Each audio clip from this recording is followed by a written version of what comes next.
All right, welcome everybody to the 8th installment of our quarantine film study. Today we're going into defensive backs, and we're going to be tackling Jamal Adams. Obviously, the contract status up in the air, not knowing if he's going to get the long-term deal in New York or if he's going to go elsewhere, and the constant rumors about being available via trade. We wanted to take a peek at what makes him special, and I'm excited to bring on in our UMass reunion week here, Coach Bryan Butterworth, currently of Campbell University. We met at UMass.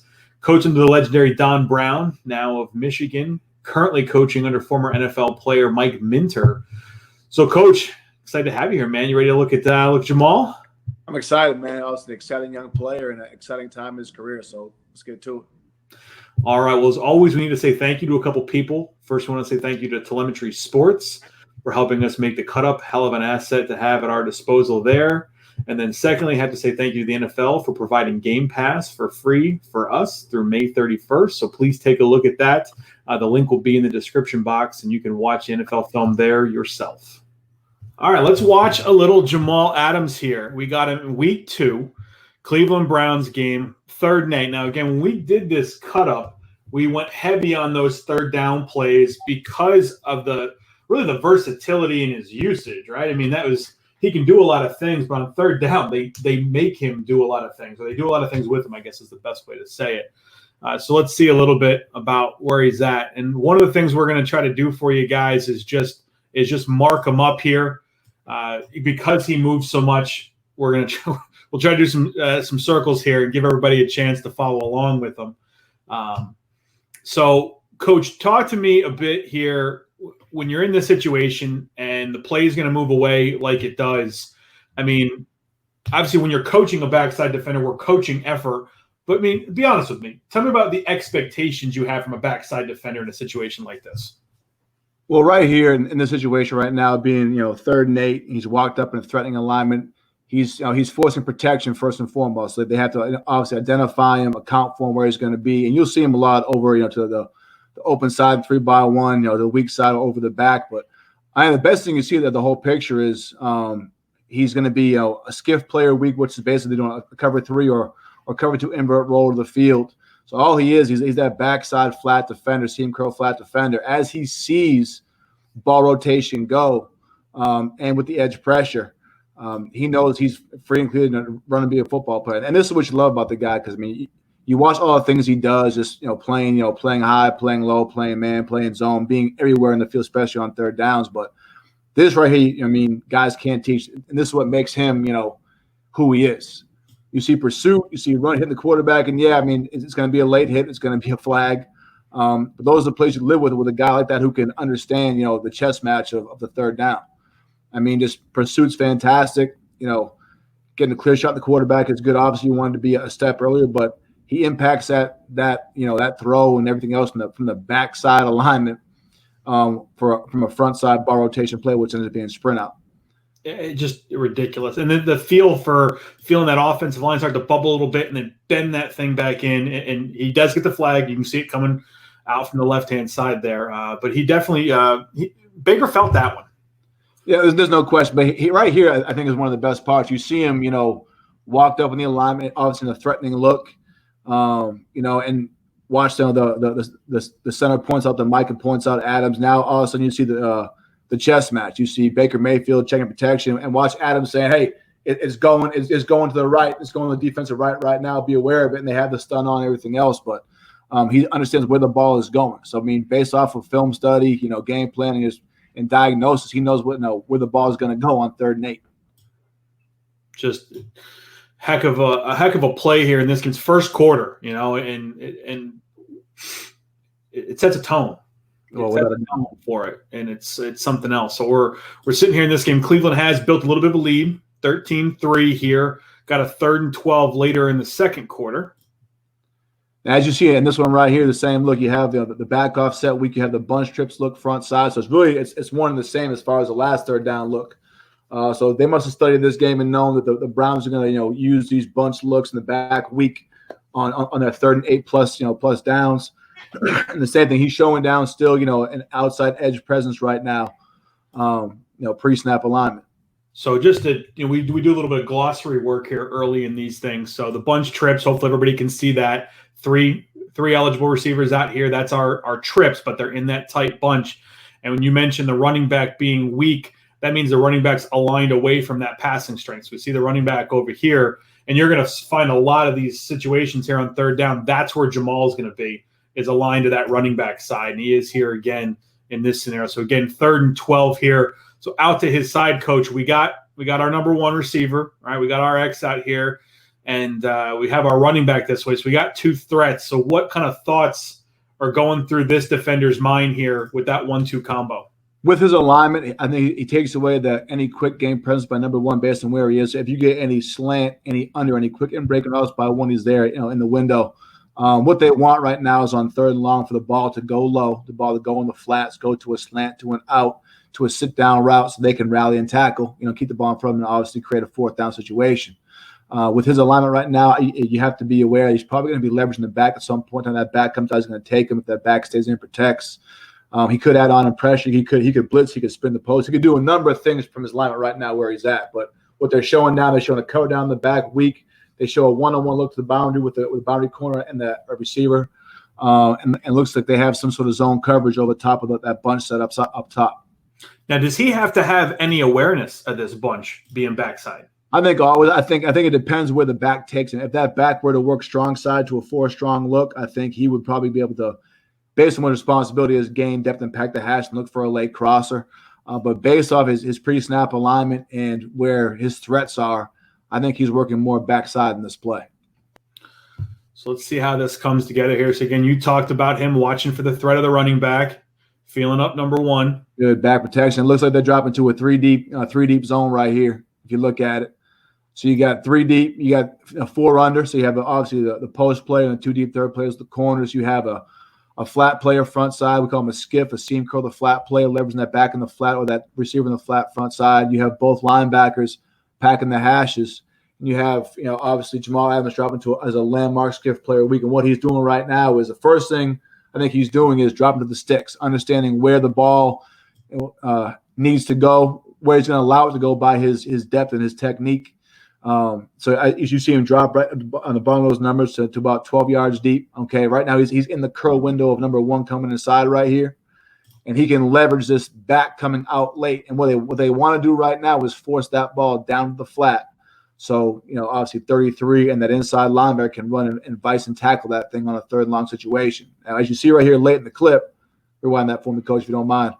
As that number 3, that back comes out weak late, that linebacker falls off the hash with him. He doesn't have to, though. All right, he has outside play. And what you want right now is that backer to gain as much depth as Jamal Adams is, be in that hash window at the sticks and force that throw down low so they can rally, vice tackle it, for a 4 or 5 yard gain, and now it's going to be, 4th and 6, 4th and 7. So with that linebacker coming off, and this is the reason why we picked this, guys, is a lot of people are going to want to pick on Jamal here, right? Because he was underneath number 1. Now 1 comes in. He's not there. But you're saying with him coming out, this is your flat player, and it's this linebacker that should be impacting that curl window. Correct. Now, obviously, he can squeeze a little more because that 3 hasn't pulled him off yet. But if you want a little more, too, if you look at it, this corner down bottom here as well, he aligns almost like in a solo, almost like a man-to-man alignment. He has man-to-man eyes right now, and he has great inside leverage. So what he needs to do is fight for his inside leverage. Don't get outflanked so quickly, all right? You give those guys time to get back in their windows, flatten that route out, and make it a more difficult throw for the quarterback. Yeah, that the corner and the linebacker there, again, creates some opportunity. And to your point, he could have stayed on the top of the numbers and rallied to that late. He got himself outside of that. Absolutely. The point we wanted to make for people here is when you understand some of the rules of these coverages, and again, when you got this 4 under, 3 deep look, right now, him staying inside of that's not the major responsibility. That's for these 2 players here. Correct. Primary windows, secondary windows. That's what important. That's the most important distribution. Cover 3. So again, we're going to have another opportunity to look at it from this angle here. Just see what it looks like from the end zone. So we see that first drop. He's going to come out of the picture, running back here, releasing late. And then we had number 1 in the window there. Jets are forced to make a tackle. All right, so continuing this week 2 game, Cleveland's built a little more on their lead. It's 16-3. We got a 3rd and 9 in the 3rd quarter. So again, our little cheat has been find the running back. So we have the running back here again to the weak side. And usually where we find the running back, we're going to find Jamal. So again, same look, coach. We got an inside leverage DB to a one receiver set, running back weak. So same thought process here. Still have trips, not in a bunch, but still have a trip set up top. Same threatening alignment. So very similar situation. And obviously very similar coverage. As you see, once again, this is a good look right here. So now change his technique a little bit. I mean, I think it's still the same responsibility. He knows it's going to be, 3rd and 9, so he has time, has depth, has distance. He works to the inside pad of 1 for his initial drop in alignment, but as he hits that depth of the sticks, he levels off. That one's not coming back inside. Now I can play with eyes to the quarterback, eyes to my threats, make that ball go to that back, come in the flat again, and tackle it for a 4 or 5 yard gain. So just to show everybody, here at the 44, here's our sticks. All right, so you're seeing him come off to this point, and when he gets towards the 44, now again to your point, now he's leveling off with eyes back inside. Right, and I think the good thing he does, he looks for the route. I think he understands, once again, leveraging threats. He knows this back's not going to beat him vertical coming up the chute right here. He knows he has post help. We know he has inside hook help from that inside linebacker. What he doesn't know, though, is what that receiver is going to do as far as his route. If he runs that dig right now, like he did on the previous play, that in cut, he can wheel with it and hopefully pick it off, take it away, while still leveraging that back coming out late. And this is, again, the things we were excited about showing people is the understanding that he has about these zone coverages. And he just saw this get beat. He just saw his corner get beat. And so he does play inside of this more. And he knows he's an athlete, and he'll figure out the running back thing after. Absolutely. It was a fun study going through this and picking out these plays, to say the least. And it's quite a look here. We're going to see later on what he does when he actually adds on as a blitzer. But to your point about forcing protections, this is a rough look here for the Browns, right? Because you don't know who's coming out of this mix. You got 4 down guys on the line of scrimmage. You got 2 players walked up here, and then this guy's been – really quite a change of pace. Right. Whoever's going against them. Even I think just by alignment, watch protection, they have to have 2 guys account for that detached defensive end and Jamal Adams. So you see 78 and 30 both working that way. Obviously, they slide, the guard center tackle over to the left side where Jamal Adams is, but that holds that back in protection for a little bit on a third and long downs. And it obviously gives one less guy out in the pass game to they have to account for, which is good. So we move forward a week now. We're in week 3, it's first quarter against New England. So again, we're gonna look up where our running back's at and then try to find Jamal from there. All right, so we're gonna look at him inside the formation. I'm gonna cheat. Here just a little bit and bring him forward. We're talking about adding a spot shadow for you guys in the future, but let's bring him. I see him. We got him with the armbands and the stuff here. This is the stuff we're looking for when you're trying to find a player from the wide copy. We got a towel, we got armbands. So now we can come back and see where he's at here. So again, this is gonna be one of those opportunities where he is away from the back in this particular scenario. Yeah, man, they haven't walked down, mugging over the right behind the nose, showing look over the center. Definitely a threatening look because really, if you look at the cover downs, there's no true cover down to his side. The back is away, trips is away. I'm sorry, it's 2x2 look, so the back is away.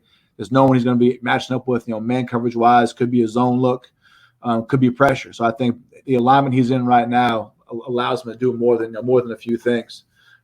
As a ball snap, he's punching out. It looks like they're actually running a double concept across the board. So it looks like you have a double on the boundary receiver, the wide number 1. You have a bracket and double on number 2 in the slot, and it looks like they're doubling the single Z receiver outside to the top of the field. And as it plays out, you have that. So right now you have Jamal Adams giving inside leverage help and basically a wall player on number 2. I don't know who that number 2 is, but it's probably a good player. And he's working to a ceiling about almost 15, 16, 17 yards when it declares. So right here, if that guy were to come in at any point, from probably 0 to 10 yards, he'll take him and wall him inside and let the outside guy be a zone player. as that thing clears 15 yards, he passes it to the obviously his over-the-top help, outside help, and now he's matching that man-to-man. I think at the end of it, looks like he becomes a zone player with eyes once the route declares. You have your double up top, your double down bottom here, which is tough because the down bottom double is more of a bracket look, and you have a low inside leverage corner right there. Playing, in breaking routes, number one, low short. So if you get, slant, in, dig, comeback, curl, anything a low shoulder throw is gonna happen. He's responsible for that. You can't lose leverage inside because your over the top safety right there is going to be, the outside vertical skinny post guy, in both instances. But great job by Adams here of seeing his threat, knowing he's secure, leveling off and finding the ball late. The bracket this is just a fascinating thing. And again, when people are trying to diagnose coverages, to come back on this, because from that pre-snap look, you got a double here. He's going to push over the top and create a double here. You talked about it in here. They really worked their tail off to take away those things past the sticks. And what you brought up before, and what was fascinating when we picked this. So again, pre-snap alignment, he's here. We can do anything. Yes. We're going to come out here, and he's going to be wall in two.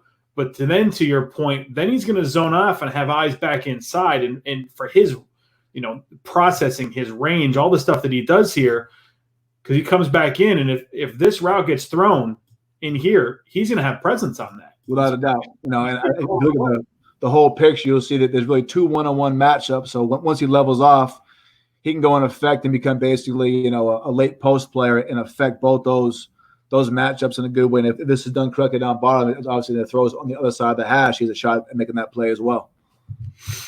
What a weapon to have back there when you can do all those kind of things with him. I mean, so creative in terms of what you can do with diagnosis at that point when you feel like he can get to those places. Because, how many guys are you going to want to have in backside A gap, but walling too? Yeah, and I think the most important thing of all that is the ability speaks for itself. You see him play every Sunday, and obviously what he is from his time at, in college to right now. But like how smart he is, how cerebral he is to take his alignments, know where he needs to align, where he needs to get to understand what responsibility is, and all these different alignments on third downs is huge. Smart guys can do a lot with smart guys. So we get a 3rd and 10 situation here. All right, so we got our trips down below. And we got Jamal to the side of the back. So we got 3rd and 10. Now he's not as low as he has been, but as he's spinning away. Now this looks like a cover three spin of the post. He's working away. You have obviously, and you have edge pressure here as well, which is so it's probably three under look. You have your cover three corners, your post safety, your step down guy. But here's the best thing about it: he works back to the post initially. He sees, the course of the ball. The ball's outside right now. So that's what we call that one lane. Toss, option, bubble. Go fast right now. He V-cuts. That quick V-cut you saw right there. And he's on it. I don't know if he makes it or not, but he's getting there in a hurry. Which is, that's impressive regardless. And going back to the Baker play, and we're seeing it again here. This is something else. From that standpoint, to have this player come and make an impact, and then the path finding. He's able to find a way to be basically on a string as the crow flies, or however you want to phrase that, through this while all this traffic's going on. I think guys like him who play fast, it doesn't matter, about traffic or crowds or trash. They get through it in a hurry regardless of where it's going. I think the best thing this clip shows me is he understands course of ball, which means, when the ball goes a certain place, what can happen? He knows if he gets a quick toss, a quick swing route, an option look, a bubble, what it might be, he knows he can go fast and play as fast as he can to contact. You got to have a pretty deep understanding of what's going on schematically, who's boxing, who's spilling, where's the ball going, to be able to play like that. Yeah, it's funny. It looks like, in this play right here, you mentioned that the edge rusher gets a little too thick. I think they have the guy comes in and cracks on somebody, and that edge rusher gets too thick, so they shouldn't get outside. So that edge rusher right there should be knocking this thing back, not him, the next guy. The next guy coming through from the corner of your screen. You have the crack by Witten right there, and the tackle is pulling. He has to knock that tackle, basically cut that tackle in half, his outside shoulder pad, can't get reach right there. You see him right, he comes through, he comes stick on that tackle, and he loses leverage. So now you give 21, obviously, a free alley to run and go hit it. But good thing you have the both safeties running. Because May does a good job coming down, ultimately making this play. But you're going to see 33 flying in here from the backside. No doubt. That's the thing too. I mean, especially when things go wrong, and up front, the back end makes it right. And a guy like that can make it right quite a bit. Oh my goodness, there's no doubt. There's no doubt. So again, staying with third down, that's been our piece here through all of this. And now we got a 3rd and 4. And when we're sitting here in these situations, Coach, and again, he's out here, they move Witten outside. All right. So he's out here in this stacked look. Walk to me through some of the coaching points when you're in these tight splits and these stacked alignments. Well, I think first and foremost, I think with Jamal Adams, you see him massive on third downs with running backs and tight ends, which is to his skill set. Not saying he couldn't cover anybody else, but obviously I think you like your matchup of 33 versus a tight end or a back, no matter who it be. In the stack split initially, in the stack split, they get to lock it or in out at one of the two. This is smart by the Cowboys here, motioning in right now to leverage. So right now he knows he's got to be an inside leverage player because it looks like they got a post play in the middle of the field there, but I think he's playing a combo look up top. So you see Jamal Adams take inside leverage, and you see a probably pick route coming from number 1 to number 2 right here, which as a DB coach I think is the worst play in sports, and I think that should be equated. You want to see a lot of yellow laundry is what you're trying to say right now. I think this should be equal to targeting. If they pick guys, throw them out of the game. That's how I feel about that. No, but you see right now he works his leverage, and watch the steps and technique. He holds the goal line tight. Let him catch the ball in front of the goal line. Tackle him. Don't let him in the end zone. Obviously work through the pick here, and thankfully it looks like they throw a flag on this one. I think I saw that. They do get a little bit of laundry. Vindication for the DB coach. I will take that. Now, up top, if you watch up top, and I think that's why he's playing this way, you see coverage being pushed up top. So really they're doing a 3-2 bracket, 3-over-2 up top, playing some sort of zone combo with the 2 receivers up top and those 3 DBs or 3 defenders. So he doesn't end up having help in here if Witten exactly, which is why he has to protect his leverage inside, obviously, and be strong where he's supposed to be strong. Taking points off the board there. The wide receiver coach should be disappointed in what you said. But again, guys, part of the reason for going through some of the things we've gone through with this, and not every play is going to be sexy, but it's showing this understanding. Again, he knows that they're turning May away, as we talked about, all right? We got a guy he's on the back. So again, this is why he's going to play with inside leverage, and he's not going to let anything come inside of him. And again, you're saying he's holding tight to the goal line through this whole play. And they'll take that laundry all day long. So we stay in this Dallas game. The Jets are up 21-9, right? And this was a big win for them here. 3rd and 9. Again, we get a lot of 3-by-1 in the league these days. It's probably weak somewhere over the back. Where's the back? Got the back this side. So there's Jamal. There you go. And 3rd and 9. All right, good. So this right here looks like to be a one more time. They're bringing 5. So this is a 3 deep, 3 under zone pressure with a weak rotation, which means that the safety weak is stepping down over the back. So this is excellent. This is actually perfect of how you teach a step down cover 3 safety, leveraging a back or a weak number 2. So it's 3rd and 9. I'm guessing his alignment is probably right at or about the sticks right here. Yes. Yeah, we're at the sticks right now. Okay, so as he sees that number 2 come out and leverage, he steps down a little bit. He knows 2 is out right now. Now, a lot of guys, young guys, will drive that thing, take it away right now. If he drives that, he creates space behind him. All right, what he wants to do right now is dictate the throw to his side. So if they throw the ball to his side, take away in breaking routes number 1, the curl, the dig window, anything in the seam. Okay. As that back keeps working and works flat, leverage the back. Don't drive downhill, leverage it. Make him throw the ball to the back to 3 or 4 yards, and I will take Jamal Adams on a one-on-one tackle versus anybody any day. So bringing it back for people here. So at this point, we're seeing that movement from Elliott out of the backfield. you're going to see a lot of guys fire in here, but what that does is it opens up that window, as you were mentioning. So what Adams does well here, hang inside, and now he's going to take away anything in breaking from number one. And again, to your point, go ahead and Prescott, throw it out there. I got this. I mean, and if you watch his footwork, his leverage, like you see him settle, he's just confident in his ability. He has leverage on the back. He knows he has a two-way go right now, but he keeps the inside leverage. Force the ball to go to that back low in the flat and tackle it late, but he's still with his alignment and leverage protecting the sticks at depth. So he knows that ball's still in front of him. He's got 3 or 4 yards before the back can get a first down.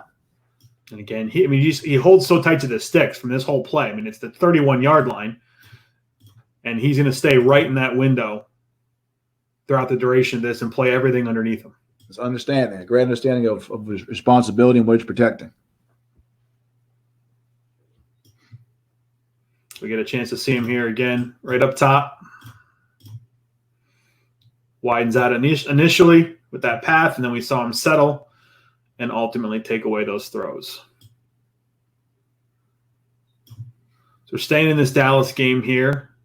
Jets' lead has been trimmed a bit, 8 points now, 3rd and 8, fourth quarter. We got a 2-minute drill situation going on, 2-by-2 formation here from Dallas. Again, we were creeping up, I believe. Yeah, it looks like man-to-man the motion coming across, matching it up. Which the telltale sign now that they bring that motion across. Now they know they're in man. Again, just to walk that back for everybody.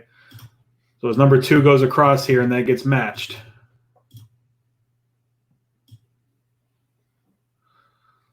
So Dallas knows what they've got. Dak's going to make his checks.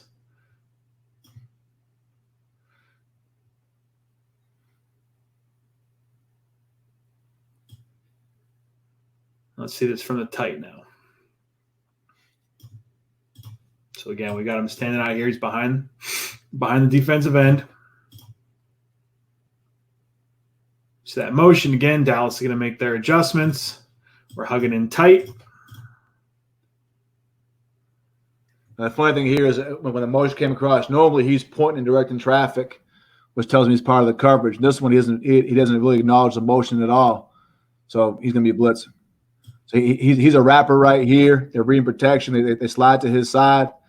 Do a great job passing it off. I think he's reading that backside guard to find the open window. As that first one crosses his face, he's got to stay very, very tight to that guy coming down in the center and work that thing tight to that A gap right there. Because they're expecting him to come back off and try to create a window in here. And this is part of the reason why we wanted to show this one is just that pathfinding piece of it. Right there with the way the back is aligned and where he's sitting right now, he'll be late to fall in on that A gap, which gives him leverage to at least spill the pocket a little bit. He runs a little bit too wide here and gets caught up in the trash, which allows 21 to get attached to the first wrapper. And Dallas does a great job picking us up right here. So again, not everything that we're going to show, not going to be straight highlight tape. We're trying to paint a picture, tell a story of him here. So this is one thing where he certainly adds value. You're going to see more of that, but there are some opportunities for him to continue to figure out how to find that window and put himself in a position to be more disruptive. So now we jump forward in the New England game here, 3rd and 10. Jets are already down by 24, so not the best scoreboard game situation for him here. All right, we got him sitting down here away from 4 strong. Yep. So you see him obviously away from formation this time on the weak side, but still, so alignment-wise, he's a deeper alignment. Looks like it could be more of a zone alignment or a possible man alignment. Now this is good right here. So it looks like they brought the house here. It looks like what we got. Yeah, we're bringing 6. They bring 6. This is good. So I think initially their zone combo into a man look right here. That's good. So the high look right now shows basically a zone alignment by him. Possible cover 2 of a nub tight end. And motion across, he still keeps his depth. Corner plays off. So it's more of a true zone look, but they're actually bringing 0-man pressure right here. And again, just to see him with the presence the hang in the windows, know where he needs to get to. Obviously, he comes out of it once the ball is fully declared. But that initial match and leverage, and then react. Let's see if the end copy gives us a little better look at it there. So I think right now, if you look at the way he's aligned, I think he's playing either that back or number 3 front side in the man-to-man look. When the motion comes back here, they just bump it. So you see him creep down there towards the hash. He walks back a little bit. Now when it comes back this way, now they bump the man-to-man. The corner takes 1. He takes number 2. And here's the great thing I like about this. So he knows right now that tight end right there, who the 84 is, he's not going to be as athletic or as much of a threat to him as anybody else would be. So he plays with, good depth, good leverage, good eyes. When he sees the ball go, he plays fast with the ball. We've definitely seen those hustle plays from him so far in this. So staying in the New England game here, scoreboard hasn't gotten any better for the Jets. We're sitting here in a 3rd and 4 scenario. And again, we're going to see that 4-strong look. Now this is good. So it's a very, very similar look here, except that the tight end is not he's not a true nub. He's a flexed out guy down bottom, and not an inline guy. So where is he here? We're coming down strong here. Oh, perfect. Okay, I see him. So step down alignment. Looks like a possible zone step down here, but it looks like as a play sorts out, it looks like a natural double on that number 3 receiver there. Whoever that might be. It's probably Edelman, right? Probably Edelman. So I imagine on 3rd and 4, the thing that you're most scared of is making sure Julian's taken care of. There he is. So as you see him step down with good eyes and leverage inside, he's protecting anything low and inside as far as throw goes. Now this is a great concept. Some guys call it one robber, some guys call it one double, but you have basically man-to-man matchups across the board, and you're doubling, one receiver with a post safety behind you. So you see that they have outside, inside bracket on Edelman as he climbs, goes to the outside coverage, but he's still squeezing the play right now because it's a true double, and the post player's there. That's a great look by those guys.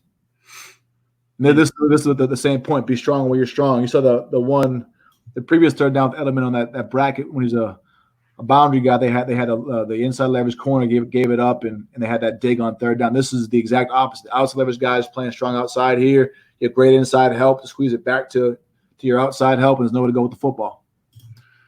So again, the thing that we kept noticing when we were building this is just how much he understands philosophically what these concepts are, what these situations are. Why are we calling this coverage on this down and distance? Edelman can't beat us on 3rd and 4. We can't let Edelman beat us on 3rd and 4.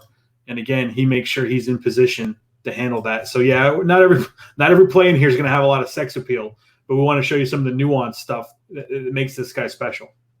And that's showing through 10, 15 clips so far. You see him do 9 different things. You see him play the post and cover 3, some man-to-man. You see him blitz. You see him playing a double. You see him be a wall player. You see how versatile he is on 3rd down. And just right here, Coach, talk me through when Edelman takes this inside release and he keeps stemming this thing in towards the hash. Again, his job is to keep the in-breaking routes from being successful. Correct. And the first thing you got to see is he has great depth and he works with his leverage. But as you see right there, he steps in. He's not giving up any ground. You know why? Because he's playing the sticks on 3rd down. So he's basically drawing a line in the sand. Say if you throw a slant, you throw a drive, you throw something inside right now on 3rd and 4. Okay, I'm coming downhill. I'm picking it off. I'm running right through it. I'm knocking them out. One of those 3 things. But a completion is not an option inside. And if it does climb vertical, which is the best part about it, he can be patient because he doesn't have vertical stress. He has outside leverage help. He has a post safety over the top of him. Okay, and he's the inside raw player right now. So if they were to throw, slant, whatever it might be, he'd be all over it. But the best thing about it, he's not giving ground. He's not backing up until that thing climbs vertical. Just again, really impressive display, and it's the subtle things. When we're looking at a DB, the flash. I know it gets eyeballs, but flash is very difficult to get in a DB. Where people talk about how many tapes it takes to go through and really understand these guys. From do they understand leverage and stuff like that? You see it with Adams almost immediately. It doesn't take very long to get that recognition, and he knows what he's doing here. Without a doubt. And just see him hit this one thick. We'll bring it to the end here. and let you talk about it from that standpoint. So obviously a heavier look here. It could be 21 or 12 personnel. You got, two backs in the backfield, whether it's tight end or a back, remember what it is. You have a tight end to his side. So he's walked down the tight end. It looks like from a line, they're probably going to get a duo fit or a pressure on right now. Number 22 is covering that receiver right there. We'll see what happens. So let's walk this in or bring this up. Oh, this is great, right? This is perfect. So as you see the insert fit, so you have, could be a tight end, could be a receiver. You have an extra blocker basically coming back in for the fold scheme. You have that tight end or tackle basing out, right? So tight end basing out on the end. You have that receiver folding in to block Adams right here. This is really good. So as he goes to fit it, he's basically he's spilling. So he's taking his inside pad on that receiver's outside pad and going half a man right there. It is now 22's job to fall inside with his receiver and fit the outside pad because 44 is holding the edge right there, which is great. Now, the key for this stuff right here is not to go thick on your man. Don't go one for one. Go for a half a man, which means right here he goes too thick. Keep playing it, coach. And that allows that fullback tight end guy, whoever that might be, to get up inside there. Where he should be hitting the receiver on the inside pad and this fullback on his outside pad. He should be hitting that crease, that gap right there between those two guys right there. Right between them, perfect. So he should fit right there. And as you see that fullback climbs, he should have half a pad free to tackle the running back because that backer should be right inside of that fullback right there, all gapped out. So he goes too thick on the initial insert. He loses a little bit of leverage, doesn't keep the outside pad free. This would be a play. I bet he makes 9 out of 10 times, but he hit it too thick. Let it climb up inside him right here, which is tough. And this is something we deal with at our level all the time. This is why we do inside run with our kids and understanding the importance of playing with leverage, when to box, when to spill, and why to keep your outside or inside pad to the ball free. So again, a couple times we've seen him when he comes up in this scenario, just some tweaks. His pathfinding the last time, hitting it a little thick inside. If they're going to continue to use a player like this inside, he's got to continue to make some ground, add some more awareness there, like he shows in the coverage situations.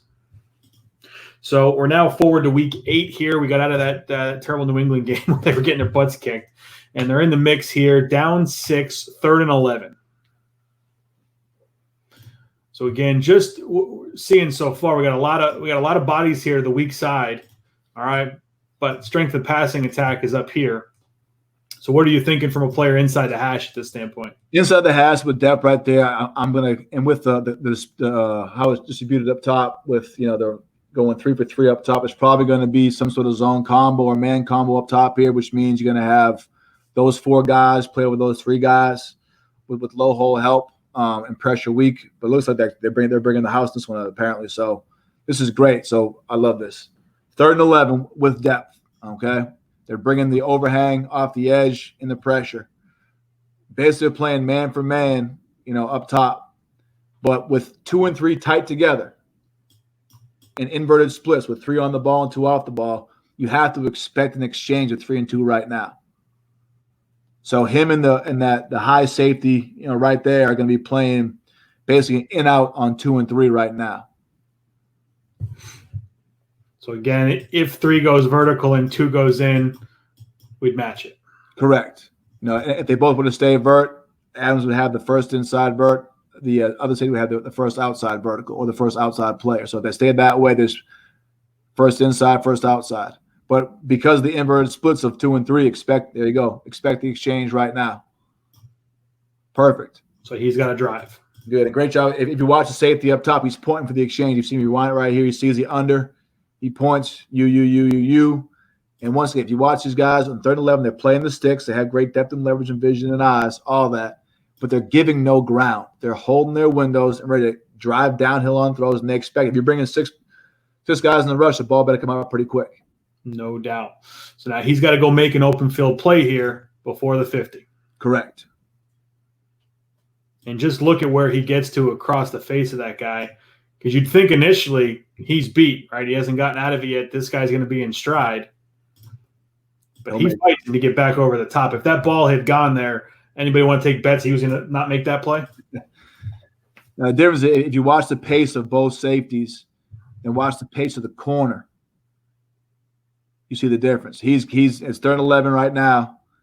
He's lined a little bit tighter, the corner down bottom, and he gives up too much ground for that throw. So you got to realize, in the same token, the safeties know that we play with depth, eyes, and leverage on our men here on 3rd and 11. It's the same thought for the corner as well. Play the sticks, keep your depth, make them throw a vertical ball on 3rd and 11. The rush will get home. You see you get hitting the quarterback right here. But he's backing up behind the sticks and it's a 13-yard throw on 3rd and 11. A lot of patience with May and Adams so far in this. They really seem to understand it. Again, have trust in their abilities. So they convert on that one. Later in the game here, we get another 3rd and 8 scenario. And again, we got a deep alignment from them. We saw bunch trips down here. Showing pressure, as always. Here it comes. So great. So this is a similar we've already seen from him. So it's the weak step down and 3D, 3 under, cover 3. You have obviously your front side skiff player pushing the flat right now. You have your third corner gaining depth at the top of the numbers. You have your post safety middle of the field. Your boundary corner up top, the single X guys, and he basically matched up man-to-man here by himself with leverage. So you see him playing with man-to-man eyes but good outside leverage because his help's going to be inside with the skiff player being Jamal Adams and the post player being the post safety. This is a really good job here. So I think they drop a backer, I think, here. Is it back or a D end? I think it's a D end off of this. So they drop a D end right here as the hole player, okay?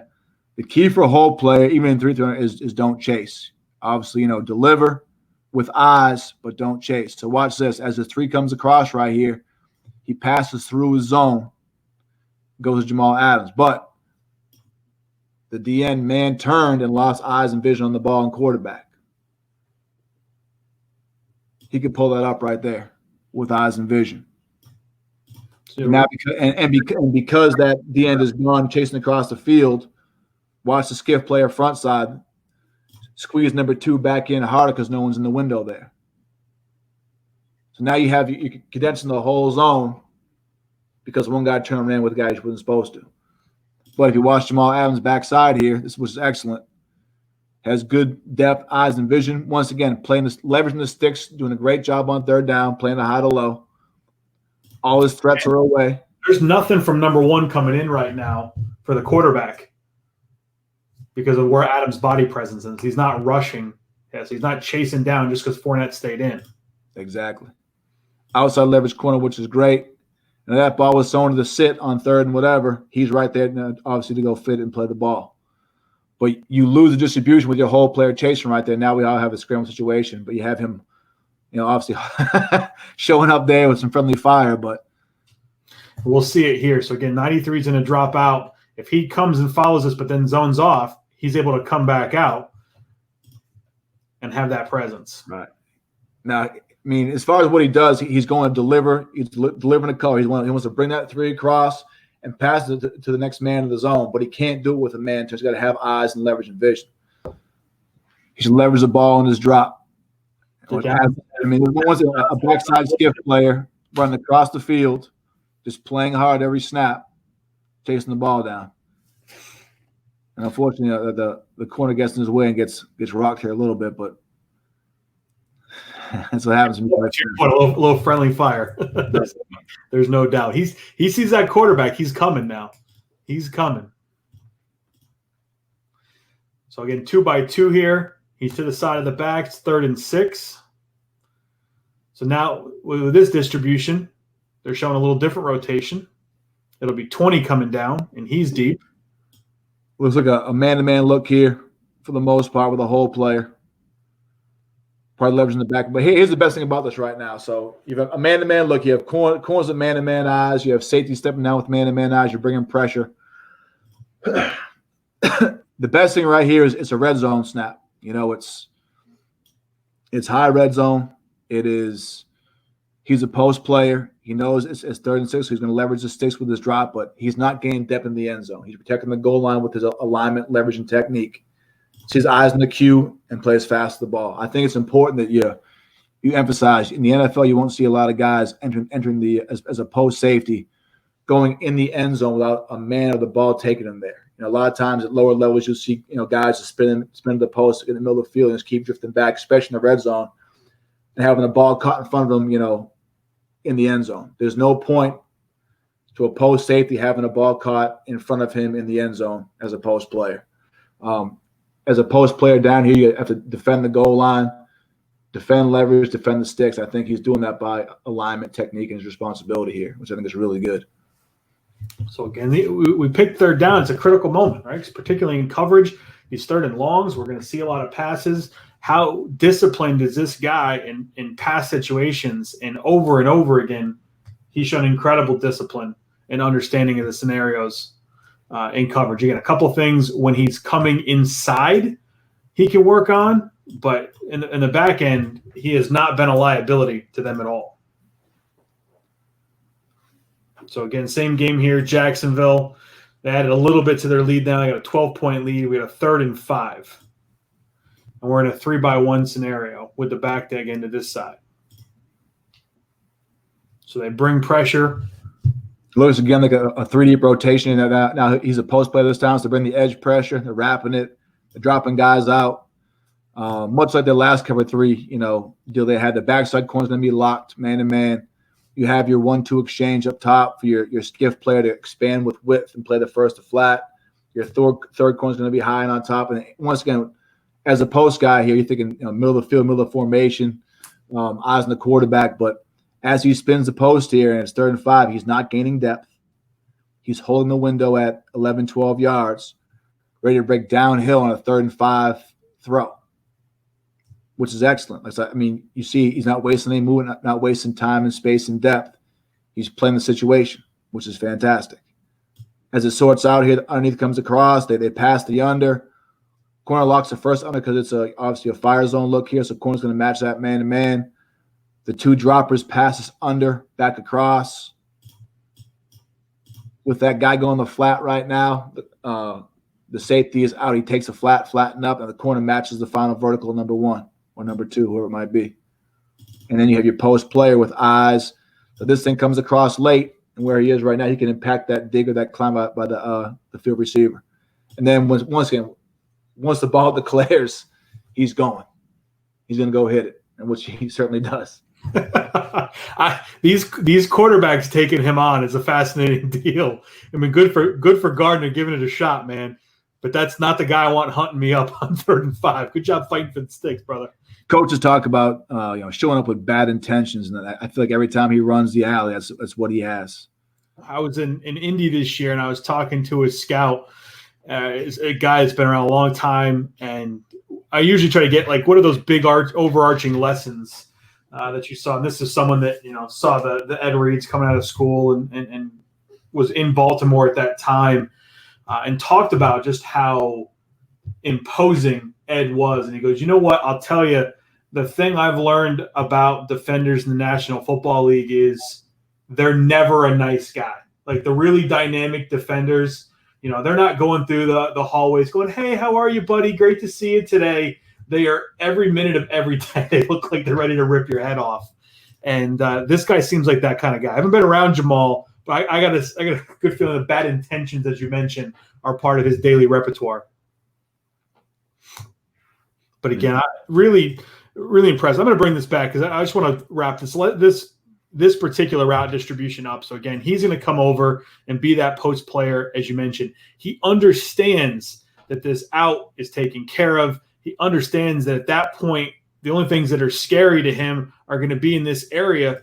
So that's where he hangs out. That's where he spends time until this declares. Again, he doesn't bail out of there, doesn't overlap it too far. He hangs right in there. And now both of these routes, he can tell where they're going, and he just hangs in there and protects that area and really makes the underneath guy's job a hell of a lot easier because he hasn't opened up any windows. Once again, it's understanding what your responsibility is, what your job is, who you're helping, and who's helping you. Go get them. And they like to throw the flag when you touch the quarterback. He did get some laundry on that one. All right. So again, Here we are, side of the back, similar scenario, 2x2. 3rd and 10. And right here, just based off of what you see, you got to expect, because you have a condensed split to the, you have a tight end on the ball, an off receiver, and a back offset. That is essentially a bunch. You have 3 guys in the same space, all condensed splits, all eligible receivers. You know, to a lot of coaches, as we teach and coach formations and game plans each week, this would be considered a bunch to a lot of guys. It looks like they have a man. I mean, I see a walk down corner over number 2 to the field corner, a press corner, another press guy. So it looks like they have a man-to-man alignments here across the board. So what you're going to get? You're going to get condensed splits, pick routes, rub routes, mesh routes. You know, all those kind of things in these scenarios. If you know it's going to be a cover 1 or man-to-man shell. We'll see how it manifests here. And again, you talked about this being a bunch. Well, with him going out right now, we got that distribution. There you go. They're trying to use the end to hug that. All right, he's supposed to match that coming out the backside. That's a tough matchup. But Jamal's got number 2 screaming up the field here. This is the rookie tight end, I believe, Oliver. This is great. This is something we talk about a lot as far as the guys that I coach and playing man at tight end. Like, so right now it's 3rd and 10. He aligns basically at his depth of the sticks. Because of what we see, we read tight ends path, we read vertical steps, out steps, stems the routes, whatnot. But I tell all the guys all the time, a tight end to us is an inferior athlete. So I can play flat-footed knowing he's not going to run by me, be strong to my leverage, be strong to my alignment, meaning I'm protecting the sticks, don't back up, ready for collision, and once he sits, side, saddle, and play. Because right now that post safety has him, outside, over the top and inside. Keep my leverage playing outside leverage here. Don't give up any ground. Get attached. He finishes great. And the best thing is as it comes apart right there, fit to a side of the tight end. Don't get boxed out. We call it side. Go ahead and side, saddle, and finish. And the ball's out already. But that route is taken away by just purely alignment and leverage. It's the confidence that's got me. Because, again, you're going to see a lot of safeties with that guy. I mean, the Oliver kid's screaming. He's eating up cushion. It's coming. It's coming. It's coming. And he is not afraid. And, again, you talk about understanding. Guess what he has behind him? He's got help. He's got leverage. So he doesn't have to be afraid of the vertical. He has to protect the sticks. And that's never an option there. Yeah. When you see him on 3rd down, you've seen him, match up versus running backs and tight ends. He's covered them all. This is a strong point for him. I think he is the matchup problem, not them. So it's all working to his strengths. As far as scheme goes, it's working to his strength. Matching that initial angle. He mirrors it inside, but he doesn't. He gains 1 yard? He ends up 12. But there's absolutely no way. Look at that from Minshew's point of view. It's 88 ever open. No way. He's capped the whole time. Just not the match. Yeah. Even that's going to take 60 for. I don't know who 60 is, but chances are your edge player wearing 60 is not a good thing. So 3rd and 9 here, Miami the next week. The Jets are down 6. All right, gotta get them off the field, right? 3rd and 9, down 6. Got to return the ball to the offense in this scenario.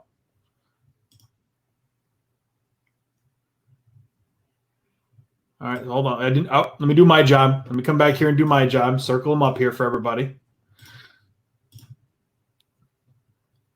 So he's following that tight end's motion. Man to man. Now, man to man, but here are the sticks. Doesn't scream down there. Oh, so this is awesome. Yes, watch this. So this is actually pretty cool. So it looks like they're playing now. This could be a zone combo. It ends up being man to man. It could be one of those cover 4. Some guys call it mini. Some guys call it trick. Some guys call it triangle. But you basically have a low hole player, inside play, which Jamal Adams is. He will if that 3 came vertical, he would wall that 3. If 3 goes underneath, you get a short wall back who's sitting backside right there to play the exchange with. And this actually becomes a 4-strong exchange, which is pretty cool.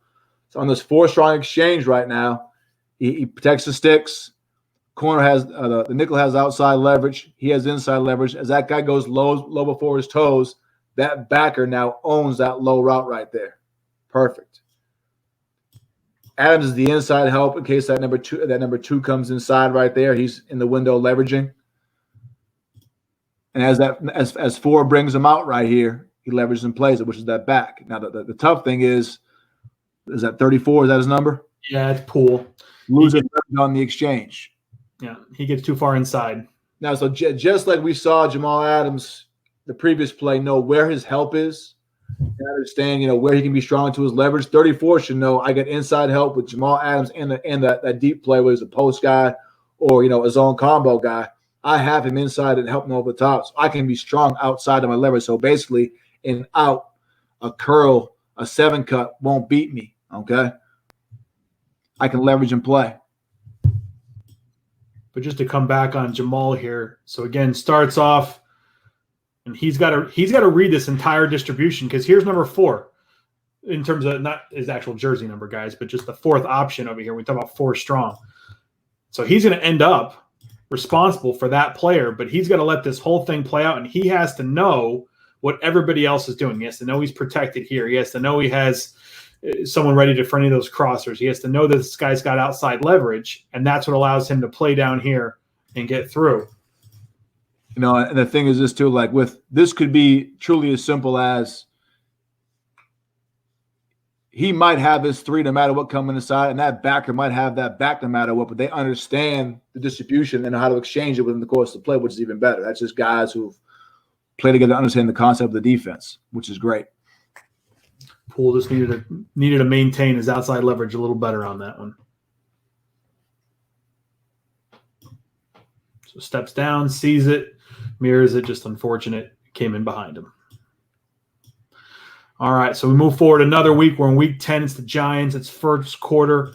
It is 3rd and 8. The matchup in the Meadowlands. The Jets are up by 7 at this point in time. So we're going to go find our guy. 2-by-2 look. He's scaring him. Yeah. Got him to make a check. Uh-oh. Look at that timing of that thing. He is across 2 yards by the time that ball gets off. Yeah. And this will be way more fun from the end copy. Let's bring it around. Now, this is great because, first of all, if you look at distribution-wise, it looks like he's the only stand-up guy to a tight end, so he should be accounting for the tight end in the pass game. So you think he's not going to be a rusher because he has a threat in front of him and no one else is over there. He keeps walking up to a threatening spot. Obviously, they check protection over here. He still holds his alignment, and he's coming. So we got the tight end in, staying in here, and they're going to bring the back this way. Now, they slide away for whatever reason. They bring, obviously, 26 across to block him, but watch 26 come through, who's obviously, no slouch himself. Drops his head and eyes. Good fast hands over the top. Clears his feet. Clears his back shoulder. And gets the ball. He goes and gets the ball out of there now, obviously. Watch how purposeful his strike was. He comes through, block escape. Obviously they clearly work pass rush moves with the Jets with their DBs. This is fantastic by him as far as what he's doing. Obviously the running back could have played it better, but it's what it comes down to. But as he clears his feet, clears his hands, he's not going to hit the quarterback. He's going to strike the football. He sees the ball. He sees the ball in a open position. Hand off the ball in a trigger position. He punches through. Obviously creates separation of the ball and the quarterback, and now we got a big play. And comes off of it and actually tackles Barkley. Yeah, that's just ridiculous. Who again, no slouch athletically. Saquon can move. Yeah, you need to keep his head up when he's going to engage in pass pro. All right, here we go. Let's see what we got here. We got a 3-by-1. He's going to be to the side of the back. 3rd and 9. Now they move to 2-by-2. So we're hunting up again. He's cheating. Yep. So races. there you go. Let's bring it back here. Very similar look as the last one. The back's on the same side this time. And that makes all the difference in the world. The same protection. They get the same scenario. Now, his best thing about the first time he came through with, a little block escape move, a pass rush move. You're expecting probably the same thing, now with the second pass rush, but now he goes to the power rush, the bull rush right through him, knocks him back, put the back in the lap of the quarterback, condense the pocket and force a bad throw and, create obstacles for the quarterback. It's really good. Great throw. I would say a heck of a job to get that there with that coming on his toes, because you wouldn't think that releasing it that way was going to be quite on the money like that. But hey, this is they 26 gets paid to play too. It's the NFL for a reason. But that's a lot of pressure to be put on a player there. And again, he's got enough frame and strength to be that kind of disruptor when he does get in there in those situations. All right, so we're here. We go 2x2 after the motion.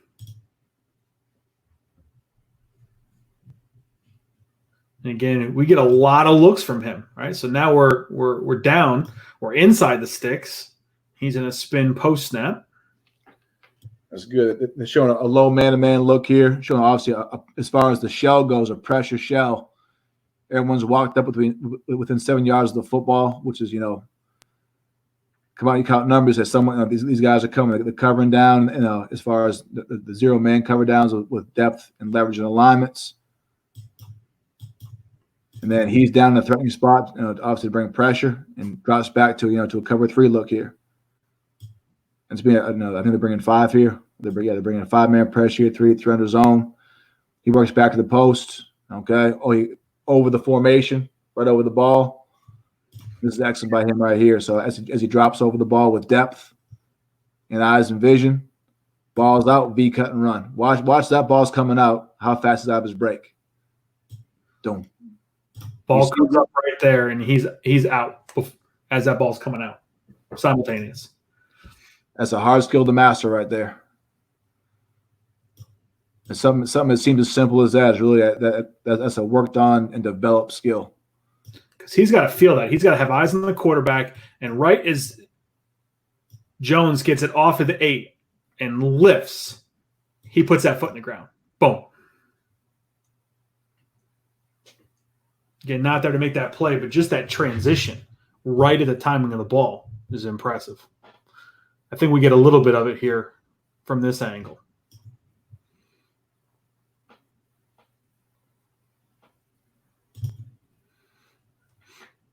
We don't, unfortunately. I couldn't remember if this was the one where we got a little bit of it, but he's out of the picture. So would you want this kind of player coverage? You feel like you can work with him a little bit? Any day of the week, man. Send him over. All right, so we go 3x1 here. He's going to be upside of the back, as we've seen often. We talked about that before. That was one of the keys in finding him. Got quite a few guys here inside the sticks, all 11. The same thing. It's a 3rd and 6 look. They're showing that threatening position as far as, guys being 7 yards from the ball, which is a tough read. I mean, the initial read's going to be 0 coverage.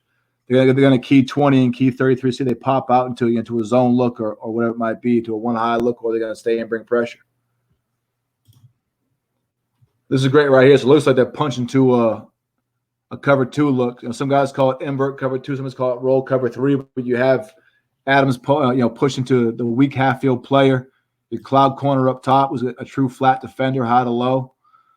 He's really robbing the sticks right there for anything, out and breaking them 1 and 2 to the boundary. You have your backside hash player playing the sticks here as well. You have your safety 20 rolling as the true hole play, and then you have your invert front side. You have basically an invert half corner who's a half field safety per se. On the numbers down bottom, you have that 34 nickel pushing the flat. And your hash player right here meshing the throw on the hash to the field. This is actually great distribution of something that's called invert cover 2 or 3 roll. It's a really good look at it. A weak rotation right here. But you saw Jamal Adams, the previous one, being down. Now he's pushing back as a half field player from the same alignment. He pushed the post in the last snap from the same alignment, so he's pushing out and getting depth. Now, so you've seen him come, bring pressure versus guys on third down low. You've seen him become a half field player and a post player in 3 consecutive snaps in the same game on third down. Again, that's the luxury that you have when you have guys that you trust in that scenario, because it's not simply that we have people, right? Oh, we'll just ask him to do it. It's, can he get it done? And that becomes that question where coaching and scouting have to come together. Do we have enough understanding of what our players can and can't do to know whether or not this is something that's a reasonable ask? Absolutely. Again, he'll go over the top of number 1 there. Ball's out quick. But great landmarks. Every time he gets out there, he's protecting those sticks. All right, so Jets with a 2-point lead, third quarter, 3rd and 11. All right, and again, 3-by-1. Backs weak. We talked about that to start things. And we're deep. So showing the one high man-to-man look here. This is excellent right here. So it's the exact same coverage. Now they're just rolling to the trip side. So the last rotation was weak. Now he's rolling as the field side half safety. So as he comes down here, you have your cloud corners trapping the sticks. Have your hash player who's giving leverage to that number two coming in, sitting down. Now what Adams is reading here is really it's 1 to 2 to 3. So as one sits down, it's no longer a threat with depth. He can square up, level off, and gain depth in the window. As 2 sits down, not a threat either. So now you can play with eyes and vision. No, if this 3 comes out on a 7 cut or outbreaking route, he play that takes it away. Your whole player who's meshing that number 3 at the 15-yard line is the inside leverage help. So just at this point in time, all my threats are sitting down, give leverage and presence outside, eyes the quarterback, go play ball. Again, the thing is, as I've come to try to learn more and more about coverage, and there's still so much I want to get into and better understand, these are plays that are difficult for evaluators that haven't really come to understand coverage, because someone's going to be asking, well, we got number 3 screaming here. Why isn't he all over that?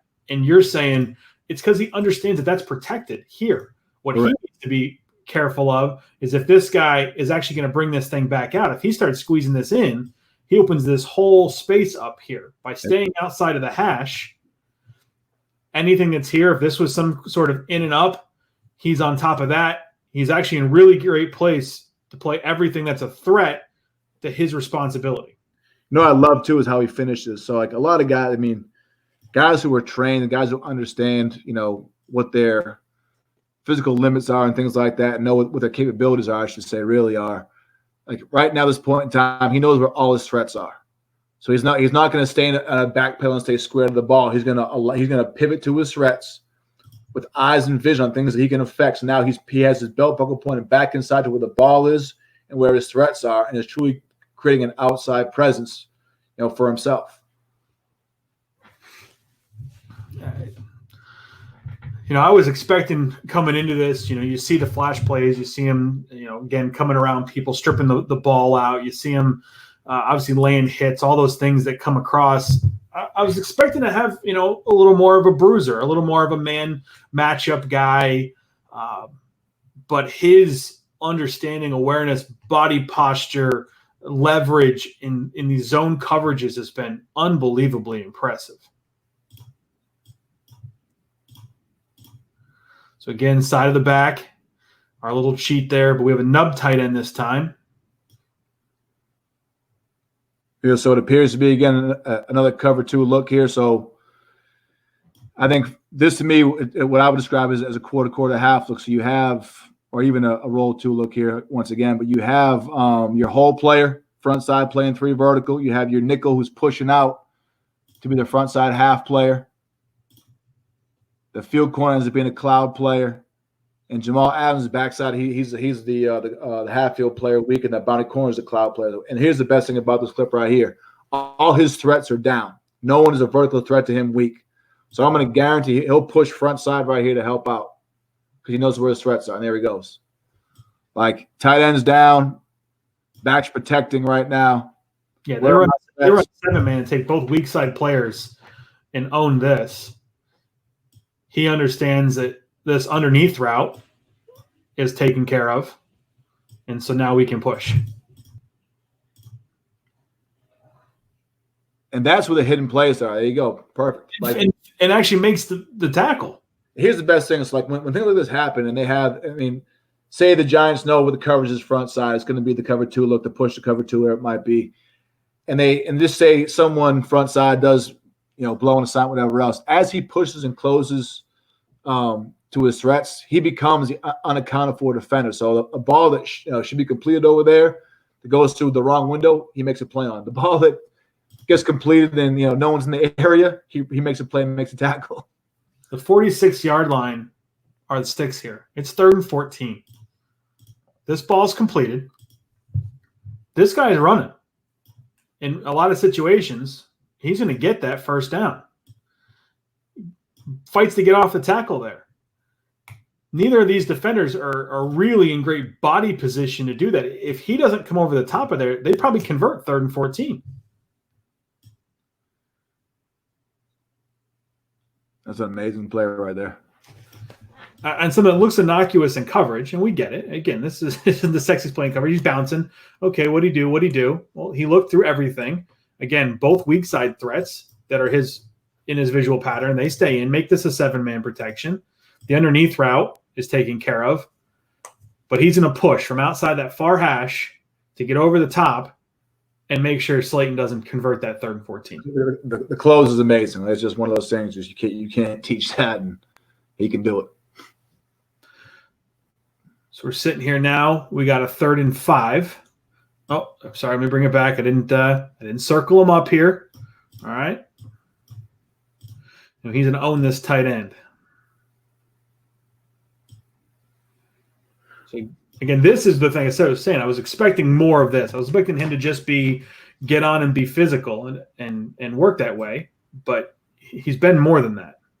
It's funny that this is very similar to the Cowboys play with earlier with Jason Witten, as far as you have a stack condensed split the boundary. You have coverage being pushed, playing 3-over-2 up top with the nickel, the core, and the safety up top. So basically he has no help now. So he's going to be a cover 0 defender by definition. And this actually right here is not a great job because he gives up inside leverage, gets pushed in the end zone, and doesn't defend the goal line here. So I think if, one knock right here would be heavier inside leverage because you have no help inside. Make him throw a slot fade or a 7-cut to a mismatched tight end on him, and now the ball doesn't find him here, but and you can see that where he actually absorbs the contact on this. He's been so physical and violent on so many things. He actually catches it because you can watch his right foot get extended right back there on this, and now he's trying to work to gather himself back underneath, and by the time he does, sprinkles off of it. Now, I'll tell you what, that would, if that were from the opposite leverage, that'd be perfect because now he's heavy to his leverage. He clears his feet, converts opposite arm punch. So you're saying if he's inside, when you say if he's inside, what he's doing here is perfect. But because he doesn't have help, push, make the corner, make the boundary your help. You got it. So again, some things he can continue to work on. We don't really find a lot of perfect players. So these are things that you tweak with him. We stay in this Washington games, 3rd and 17. Jets are carrying a 17-point leads, 3rd quarter. All right, down here again, side of the back. And here we come. This was an interesting one. When I first saw it, I was like, was that Adrian Peterson? Somebody got a hold of him here? This is Wendell Smallwood. All right, Wendell. Yeah, it kind of goes for the bull rush here, and it didn't work. You win some, you lose some on this. This is the piece where with the rush side, again, he's got those techniques. We saw him use, those clearance tools in that first rep against Barkley. Both times that he's been squared up, he's gone physical. If they're going to bring him as often as they do in these situations, he can continue to add some more value by using some of those other tools he's already shown. Without a doubt. All right, so now we got him in Oakland here. We moved to week 12. It's first quarter, scoreless game. We're sitting here 3rd and 11. I believe this is our fanny pack game, if I'm not mistaken, here in the weather. Getting the crowd pumped up. We're 3-by-1, backs away.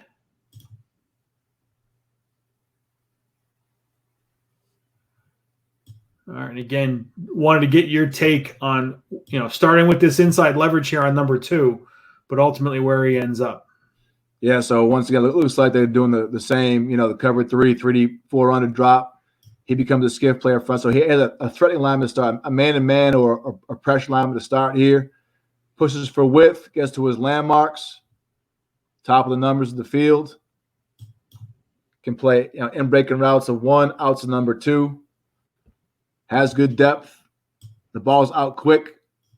So you see him open right here. And this is a great job right here with you want to force a field throw on 3rd and 11, which would be great. He's in position to leverage all field throws by 1 and 2. And it's fast the ball. Now, unfortunately, I think, might be a step late here, but running close on 3rd down. And it's hard. They get the lineman out and they're able to get him tucked up in behind. So he's got to wrap in behind that. But you're going to see a lot of players that are the flat player away from the screen not impacting this at all. And we've seen him do this, from the backside of plays or away from the ball, on at least, 10 plays in this cut-up. So we're going to see – first, he's going to disappear from the screen here. Obviously, he's working out to the top of the numbers by Jamal. But we are going to see him come back, and here he comes. The best you can do is just get on top of him at that point. Good job by 30 hugging up behind his blocker.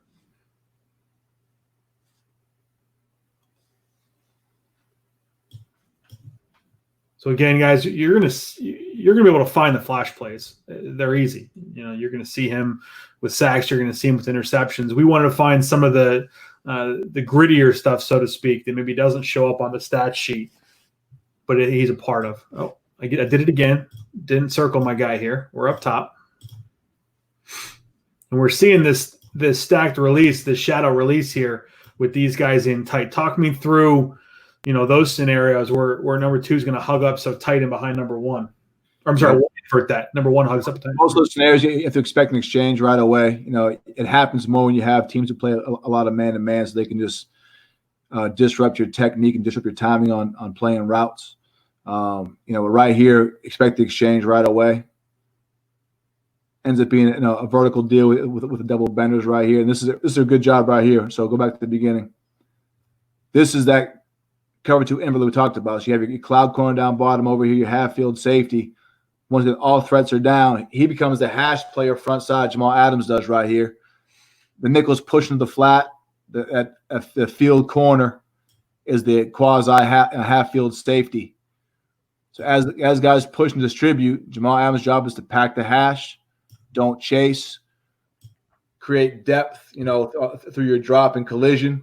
As any 3s come across or 2s come back inside, leverage and play. And once again, being 3rd and 13, watch this drop. He understands where the sticks are, where my threats are.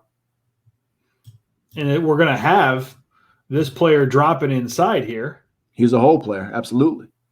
And so when people are going to, well, why do you let him go? Well, go ahead, throw that ball. He's got to be responsible for anything else that comes up inside here. I mean, the drop is excellent. The eyes are great. Now watch what happens here. It's on the now once again talk about the exchange, right? This is a late exchange as you see it. The hole player has to play the final number 3. So as you see the exchange right here, when that 2 and 3 switch, it's that hole player's job to play the final inside number 3. He outruns it a little bit here. Now they lose leverage on that throw late. And if he'd been packing the hash a little bit more here and trusting the flat player. Without a doubt. So this is one, guys, where he could have done a better job finishing this. Started it well. If he would have stuck a little bit tighter to the hash, he'd have been in a more impactful position. We'll see that from tight. See part of it from tight. Camera angles obviously changed for us a little bit. Honestly, that's just really the backside hash player there on that last one. Just keep getting depth and we don't chase.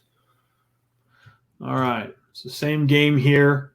Jets have a 7-point lead. It's 3rd and 2, second quarter. We're directing traffic. All right, they're 3-by-1.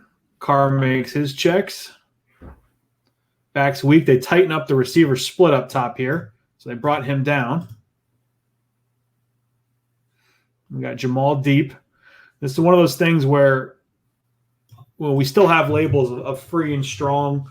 I think deep and box are probably a little better labels at this point because a lot of times you're going to want a player to the passing strength to be deep over 3 in a lot of these scenarios. So one of the things people will talk about is, well, what happens when we get him deep by formation, right? Because the offense is able to do things to get a player that's otherwise labeled a box safety deep. Well, here's a rep. Here he is, deep safety. And so, again, these are the things that I wanted to get your perspective on, Coach, because it doesn't look like much, right? You're seeing a guy hopping around, he's dancing around midfield, but does he get it? Does he seem to understand what's going on? I mean, absolutely. Here's what I see. I see a guy who, it's 3rd and 2. He knows from his responsibility he's not going to impact the slant or a quick out by anybody. He will impact a slot fade, a climb route. If something breaks late with eyes and vision, to go leverage it and tackle it. So you see him aligning at his depth and not giving any depth. So he basically takes his alignment, picks his depth with eyes and vision, and plays it flat-footed. Now the quarterback has to adjust in the pocket. Quarterback's first coming to this trip side, so we're going to see Jamal mirror that, and he's going to be pushing towards that. And then as this rusher comes and Carr makes that adjustment, now we're seeing him again match that, and now he's got to be an open field player after this mesh concept gets a guy free. And just think, had he been at 7-8 yards and drove hard on the out by number 2 of the field, something like that, this is probably a touchdown. Absolutely. But based on where he is with eyes and vision of the quarterback, meshing the throw, that's a touchdown saving tackle. We're always asking that question. Can he be the last line of defense? Jamal, there he is.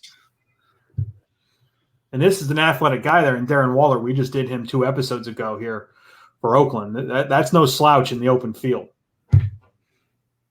So, again, Jamal's going to line deep. We're going to see this little mesh concept. That's rough underneath because they get the rub. Darren comes off of that, and here comes Jamal to make that play. I mean, aggressive with how he does that. This wasn't soft. I mean, he is attacking that knee. You could see Waller getting knocked off balance, or he chops his knee right out. The best thing he does when he tackles, he closes the grass. I mean, he doesn't wait. He doesn't worry about. He tracks a near hip. He closes the grass the entire time. He never levels out. Just takes away the space in the grass and the air and gets him on the ground. So we're staying in the Week 12 Oakland game. Jets are carrying a 17-point lead. It is 3rd and 7 now. All right, we're hugged up a little tighter here. Looks like 2-by-2. And spin in the middle. There you go. So we're going to get more reps in that deep safety. But once again, it shows a threatening look. 3rd and 7, they have the kind of the cover 0 shell with everyone close to the box, close to in man-to-man cover downs at between 5 to 7 yards. Spins out of there with depth, eyes, and vision, and plays it.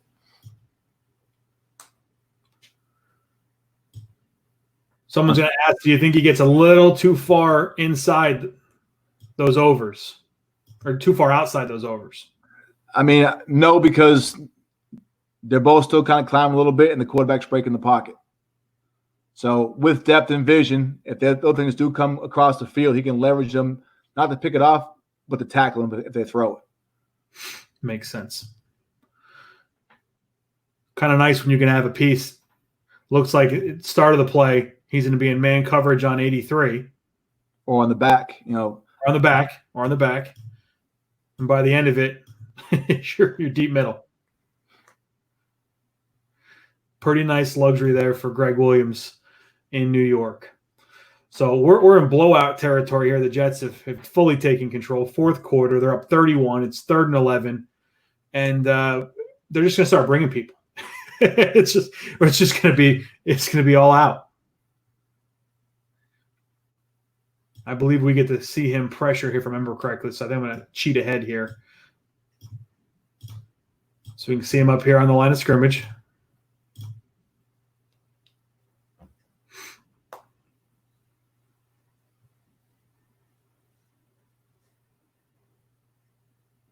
We get to see him take on the back again. Here we go.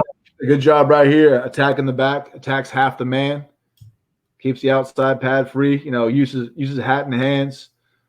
Doesn't fully clear his back shoulder, but gets the back leg through right here.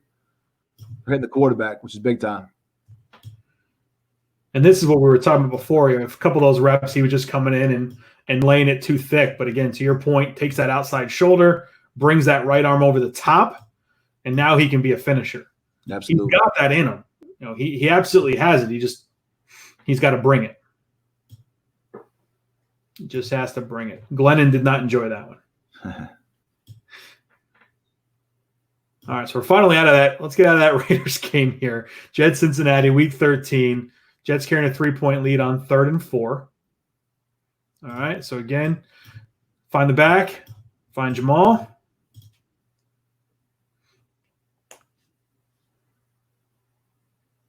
Oh, he was praying they were going to throw to number 3 here.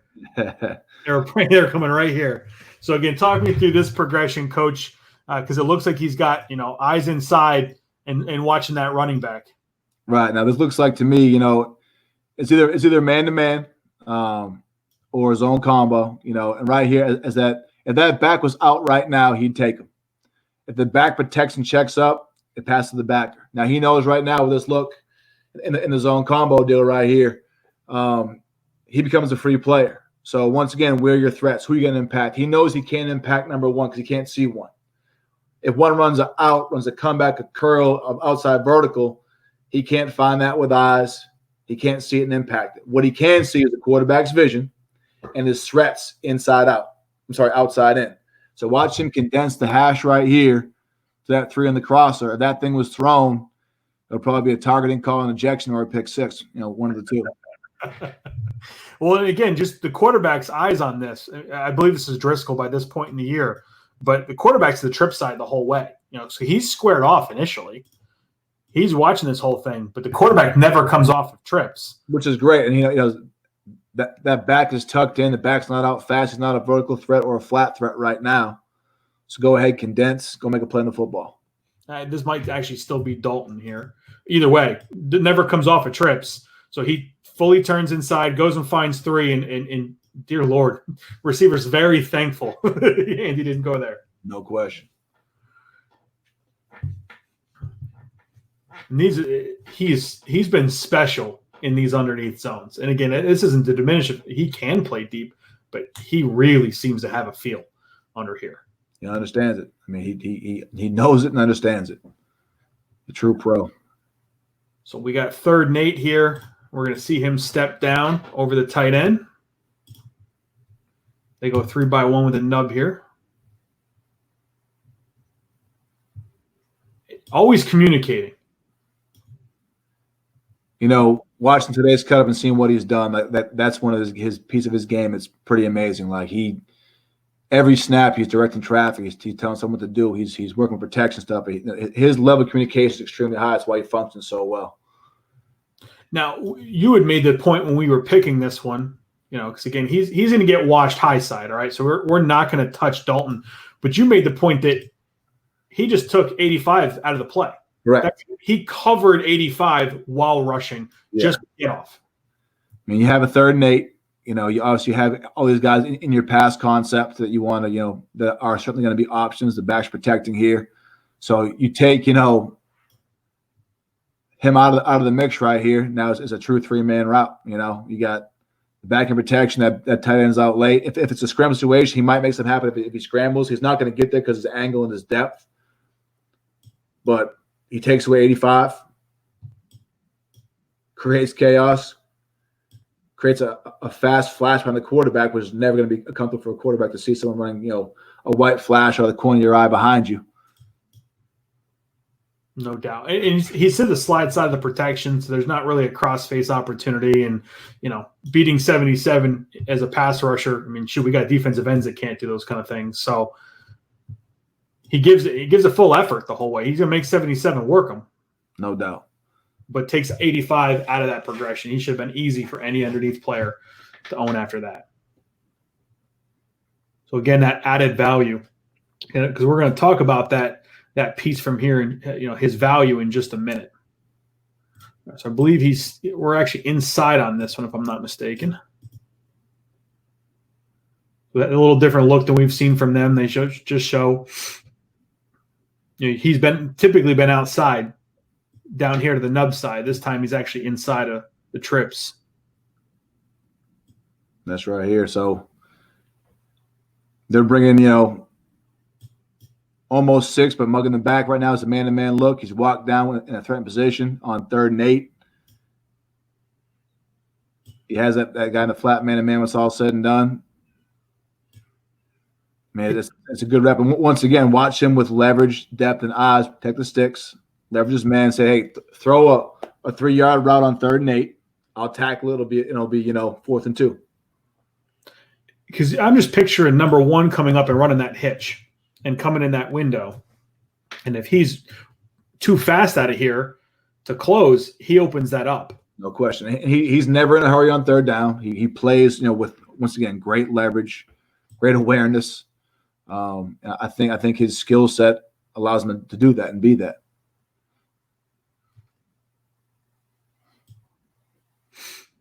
Again, just the patience, the confidence, the understanding of where everybody else is at, and therefore where he can be. He plays so fast. I know we don't talk about that enough for him. It's not only is he athletic, but he plays fast because he's rarely in bad position. So now we're against Pittsburgh, Week 16.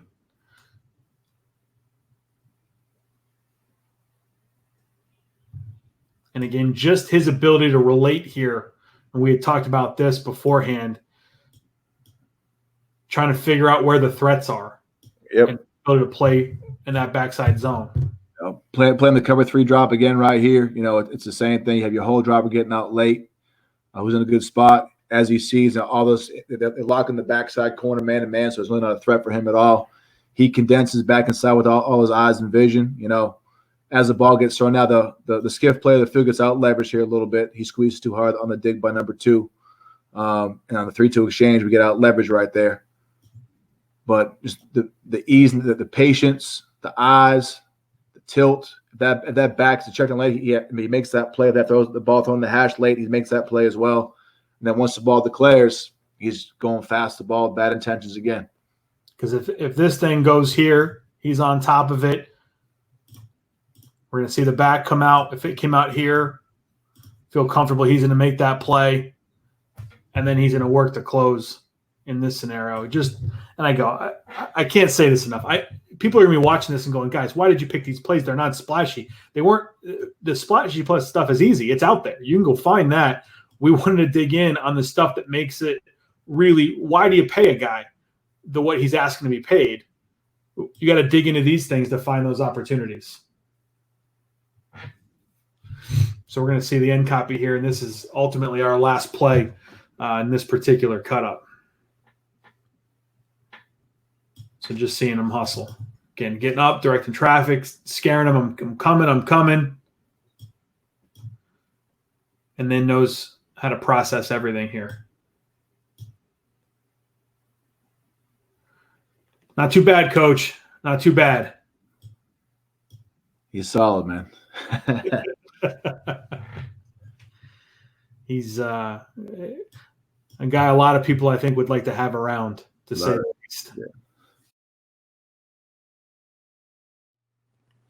All right, so as a defensive mind, you got to tell me, what's it like to have that skill set? Just how many different things we just saw him do. What would that be like in terms of setting up a game plan? The biggest thing is it gives you just such flexibility of what you can do with the guy. Obviously, you put him in multiple spots. It changes your looks, changes your fronts, changes your coverage based off where one guy is. So you have a guy who can come down and cover a man, tight end, or a back. Also, rush the edge. Also, blitz an interior gap. Drop to a hash. Drop as a wall player. Double a guy. Play a post safety and cover 1 or cover 3. Be a half field player and cover 2. All from the same depth of alignment. That creates problems with identifying your box, knowing where pressure's coming from, where coverage is going to roll to. So the more things he can do, just the tougher it makes for an offense to identify where he is and what he's going to do from play to play. We've had, I think it's 3 quarterback shows now and a wide receiver show, and we do this piece where pre- and post-snap look. And just take a snapshot, pre-snap. Hey, what do you think the quarterback's thinking? Go to post-snap, immediate right after the rotation. What do you think the quarterback's thinking? And hearing them, when things are static, it's so much easier. When they can say, hey, pre-snap, I think we're getting this. I know where we're going. What you're outlining is a guy that post-snap is going to be a mess. Trying to figure out exactly what he's doing. There's a lot of stress in the quarterback trying to figure out what's happening post-snap. I mean, a guy with his athletic skill, as well as he's obviously a very, very smart player. They allow him to have him do multiple things, multiple snaps. I thought a telltale what they did really well with him was against Cincinnati. There was a show of 7 guys, from seven yards off from the ball. They played cover one time. They brought pressure one time. They played cover 3, all from the same looks and lines. And that great area for quarterbacks, like I said, identifying the box and the count is going to be really, really tough. And guys who can do it well, obviously, they make a name for themselves in the NFL. So for the people there that want to learn a little bit more about you, obviously got a chance to hear you talk about the game and guys that coach helped me a long time ago trying to learn this stuff on the secondary. I came out of the trenches and wanted to learn how the back end worked, and he was kind enough to teach me and obviously kind enough to help you guys here today. So tell them a little bit about how you got to this point. How did a college wide receiver end up coaching DBs for a former NFL player? Well, it really is luck, man. I got out of school. I played at Sacred Heart University, Connecticut, played receiver there for a couple of years, and had a great career, great experience, and got out and really wanted to coach. And unfortunately, I couldn't find a coaching job getting out of college. So I went to work, in the real world for a couple of years as a pharmaceutical rep, and quit a very lucrative job to go make no money. I actually got my former head coach, Paul Gorham, at Sacred Heart, got me basically an unpaid internship at University of Massachusetts in 2007. So I left my home in Boston, went out to UMass for basically nothing. I lived on someone's couch for a few months and caught the bug. And since then, I've been doing. I had a great experience. A lot of great guys at UMass, so I got to learn from and coach with. I was there for 6 seasons, and left UMass, went to Campbell University down in North Carolina for a year, and kind of caught the bug down south as well. It didn't work out that first stint at Campbell, so I left with a Sacred Heart where I played at and had a great experience there with 2 playoff teams and some great kids and some NFL players, stuff like that. And then I had a chance to come back to Campbell with a new staff. I couldn't turn it down. My wife loved the area, which is number one. And Campbell at the time was a growing program, moving into scholarship football into the Big South. And since we've been at Campbell, we've had some great successes, and we had 5 winning seasons in a row. Putting some fringe guys on the NFL right now, some XFL guys, AAF guys last couple of years, and I got a kid this year and next year I think going to be NFL caliber talent kid. So the talent level is improving. It's obviously a great place to work and coach. We've had a lot of success in the back end, with our guys. We finished number 5 in the country in picks in 2017. We led the country in picks in 13 and 14. We finished tops in the country in pass defense every year. We actually finished number 1 in the country in 2018. Number 1 in the country. That's pretty good, right? Yeah, no, it was good, man. It was fun. I think it was us, Miami, and Michigan were 1, 2, and 3. So it was a good little resume builder there. And this year we finished number 17th in the country in pass defense and efficiency. So we've had some really good things down here, defensively, and as well as the whole program. It's been a lot of fun coaching the kids down here and kind of growing my network. That's good. That's good. And guys, you can see his Twitter handle there. Please, you started to put out some kind of teaching drill tape type content here recently. So hopefully people can start tuning in and take a look at what you're doing there. Yeah, man, we do a lot of quarantine time on my hands. So I'm going through my drill tape. So obviously, so my guys can see it. And any coaches who need any inside information as far as just basic fundamentals and drills, I'm always available to talk or share video. So. Obviously, I'm here to fight against the evil machine of the offenses around the world. So we're fighting the good fight on defense and trying to help our guys out, man. Good. I'm glad somebody's out there fighting a good fight. So we appreciate it. Well, thank you so much for joining us for this. This was a great time. Again, you got to watch a fun player. We'll see if the Jets do the $14 million it's going to take to probably keep him on the roster, or somebody will, and we'll see where it goes from there.